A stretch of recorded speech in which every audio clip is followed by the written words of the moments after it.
And welcome to another RSR. Tonight we are reviewing Toronto FC 1, FC Cincinnati 2, Match 9 of the MLS season. Toronto FC try to fight their way back from an early hole, but they can't do it.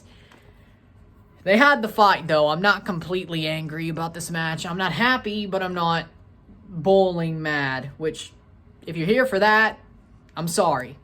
If you're not, sit here, collaborate, and listen. But if you're here for the bowling mad, well, you ain't getting it. Goals were scored as follows in the 44th minute. Ian Murphy.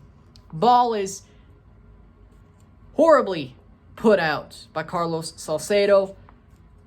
Ball crossed in off the corner kick, headed down by Nick Hagland, former Toronto FC man. Somewhat legend for us, I would say. All love, all respect to Nick.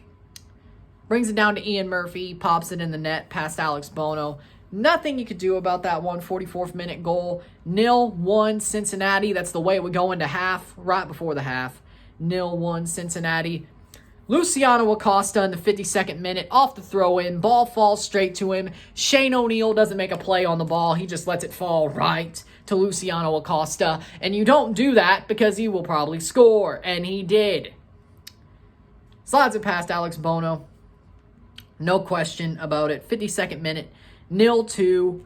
And then in the 65th minute, Jesus Jimenez, good cross by Michael Bradley to play it to O'Neill. Crossed into Jimenez, of course.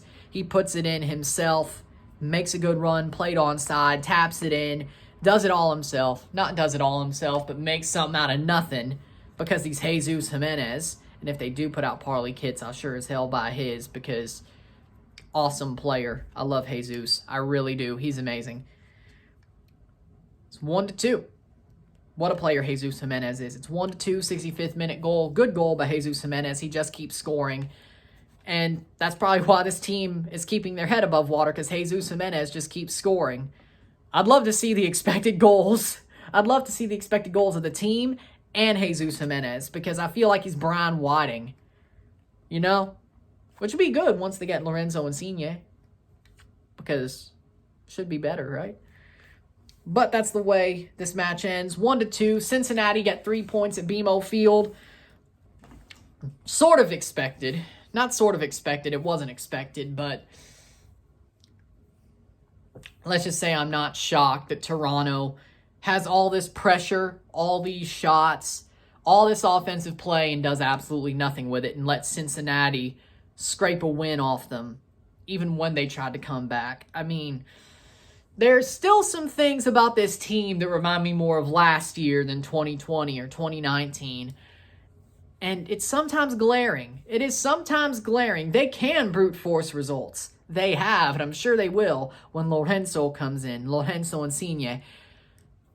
But right now, you could say it's not the best situation. It's not the best situation for this team.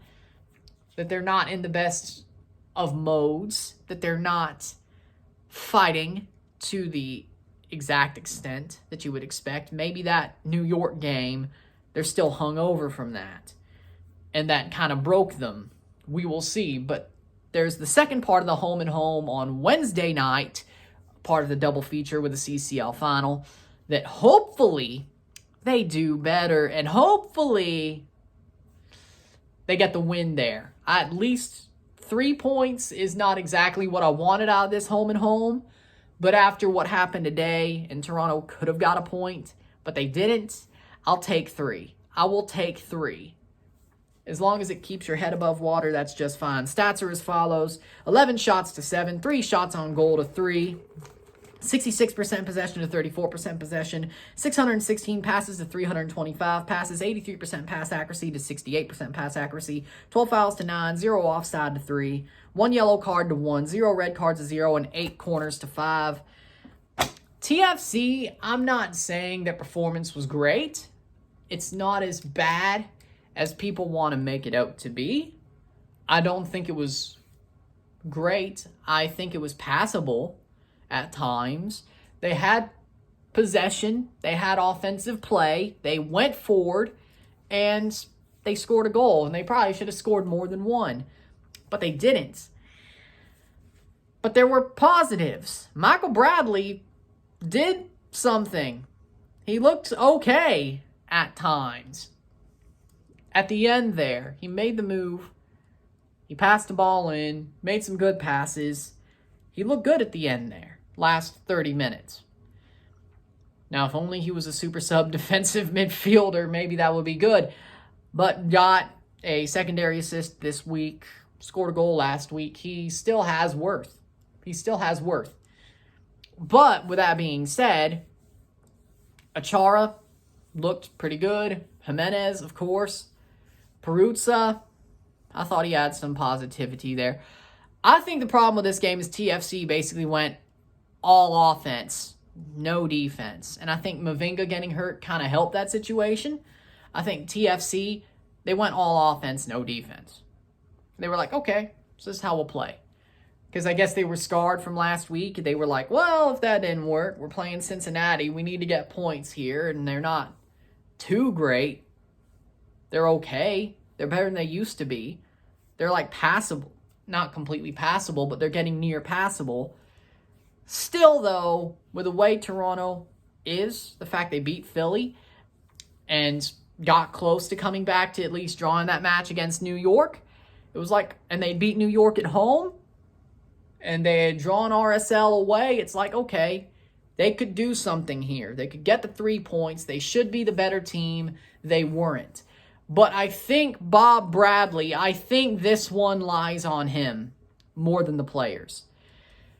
Going full offense and no defense was honestly kind of a stupid move, and it was honestly not great. It gave Cincinnati the stronger defense, gave them time to get on a break and do what they had to do on set pieces. The marking wasn't really there. The defense wasn't really there. It was TFC saying, well, I mean, if we could score 4 against New York, we could surely score enough against Cincinnati to win. You didn't. And I'm not saying the offense sucked. They had their moments, but you got to get closer. You can't just walk it in the net. And Jesus Jimenez didn't get enough chances, I guess. Got a couple. Could have easily scored 2 goals, but he didn't. With that being said, you look at the situation and you're like, okay, so you look at it, okay, they're not bad, but it wasn't a great performance, but it wasn't completely horrible. It could have been worse, and it could have been way worse, but TFC stopped the bleeding. They scored their goal, could have came back. They were putting on pressure. The second half was probably better than the first, I would say. For TFC, they should have at least drew this match. I really feel like they should have drawn this match. They deserve something out of it, especially with that second half. But then again, you put yourself in a hole against Cincinnati. I don't care if they're somewhat passable right now. More like they used to be. Or not more like they used to be. Better than they used to be. If they're somewhat passable, you still have to get it done. And they didn't. And well, you honestly paid the price. Honestly paid the price. And you could say Toronto deserved more than what they got. I agree. But in the end, Cincy did the job. They did what they had to do. They had a pretty good performance themselves. I have to respect what Cincinnati did. Pat Noonan, good manager, better than what they've ever had before. You have their defense, the way they play. The defense was pretty good. Hagelin showed up. Acosta, of course, you can't stop him. Barreal looked pretty good. Had a defender. Had Murphy scored a goal. That goalkeeper, pretty good, too. Cincy did what they had to do. Let's not take away anything from Cincinnati. They did what they had to do, and it was a pretty good performance by Cincinnati. Respectable. Very respectable, and worth what they wanted. And you can't really, as a Toronto fan, now underestimate Cincinnati for the next match or from now on. They are on the way to being overpassable, being good. They may be turning a corner, and we can't rely on them to be free 3 points. Charlotte, maybe. Cincy, I told y'all, I didn't know they'd be this good. I didn't know they'd be this passable. I still thought they wouldn't win the wooden spoon over Charlotte, but I thought they'd be above them. I didn't know they'd be possibly this better. And Miami kind of fell off too, but they kind of blew it up. So that probably helps. But really, the free 3 points in the East now are probably Charlotte and Miami. It's not Cincy. You have to work for it. And Toronto learned that. So maybe they take that into Wednesday. They look better and do what they have to do there. Get 3 points out of that. Or they didn't learn anything and they crap their pants. And hopefully pick up a draw and don't lose. But we need the 3 points out of that Cincy game at TQL Stadium. So do the damn job. Do the damn thing. And just don't mess up the second part of the home and home. Please. All right, good talk. So with that being said, hopefully you enjoyed this video. Hit that like button, hit that subscribe button, hit that bell notification. Once you subscribe, send super chats in the live streams, comment on this video, put this in a playlist, share it with friends and family, all that great stuff. Wednesday, of course, the double feature of 2 lives and 2 reviews. On Wednesday, of course, Toronto-Cincy, or Cincy versus Toronto, and then the CCL final second leg. I will see you then. I'm out. Peace.